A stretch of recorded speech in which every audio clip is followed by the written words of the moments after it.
Quand j'étais à la fac, on faisait un pain à l'ancienne, inspiré de ceux de la guerre.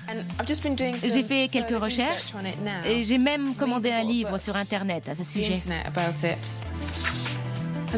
L'avantage, c'est que c'est une technique très rapide.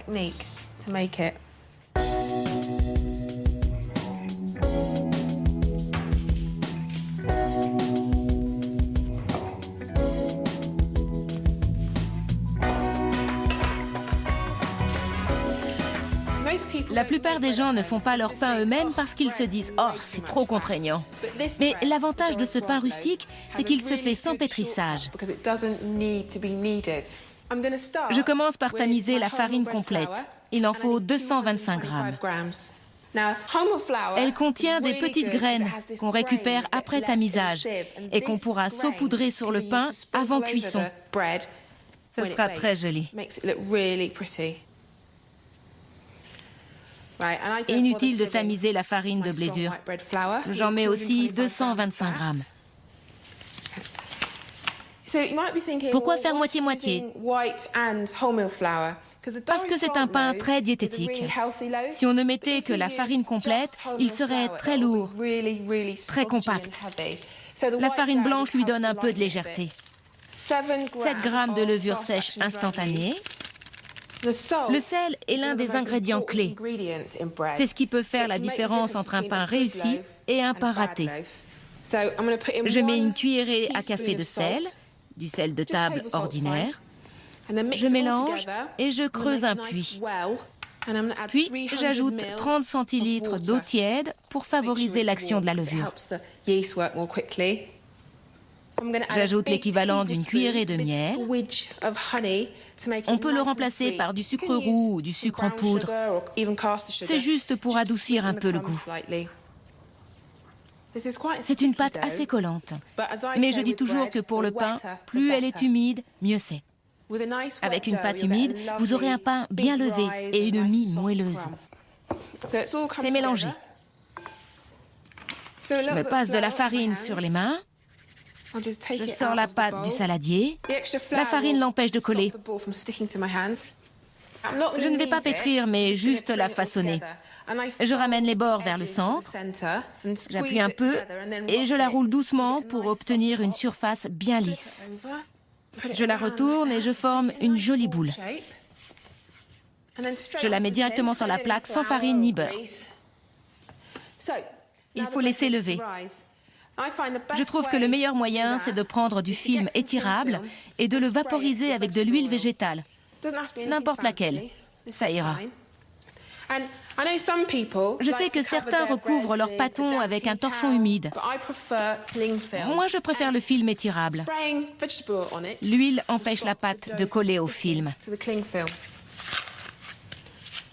Moi, pour que la pâte lève, je la mets sur une chaise près d'un four préchauffé, pour la simple et bonne raison que je n'ai pas d'autre endroit pour le faire.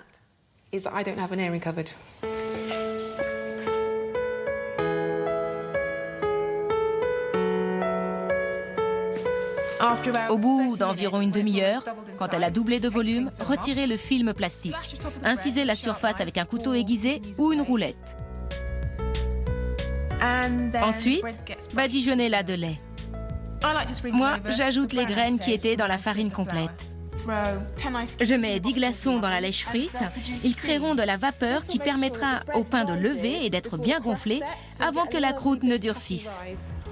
On enfourne le pain à 200 degrés pendant 30 à 40 minutes.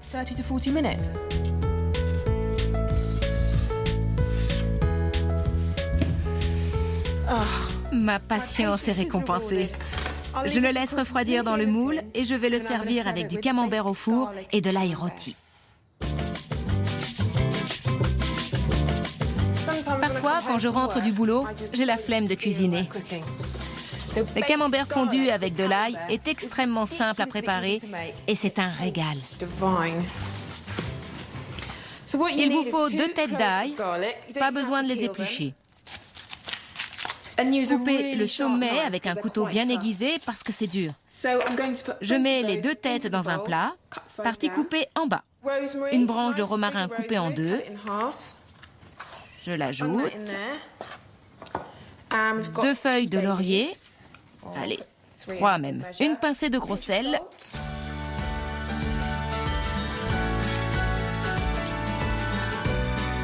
du poivre noir, quelques tours de moulin, une bonne quantité de miel, environ 40 grammes de beurre, et pour finir, on arrose d'huile d'olive extra vierge. Une bonne rasade, 8 centilitres pour être précise. Ok, voilà, c'est tout. Je mets au four 40 minutes à 200 degrés. Simple comme bonjour. Sortez votre camembert. Déballez-le. Retirez le papier ou le plastique. Parfois, il y a une étiquette. Enlevez-la aussi. Remettez-le dans sa boîte et incisez une croix sur le dessus. L'avantage de ce plat, c'est qu'il n'y a pas beaucoup de vaisselle à faire. Mettez-le au four 10 minutes à côté de l'ail.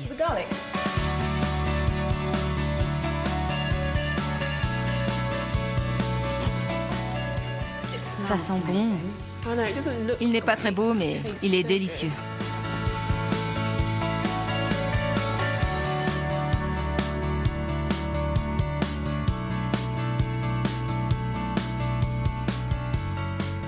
Pourquoi tu les cuis tête en bas? Pour qu'elles s'imprègnent bien des saveurs de l'huile et du romarin.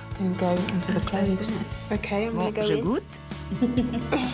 Waouh, t'as vu?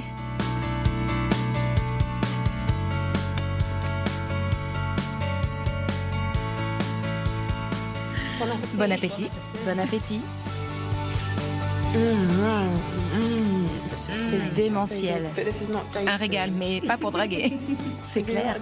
Si t'as un rendez-vous ou un entretien, il vaut mieux éviter. Oui.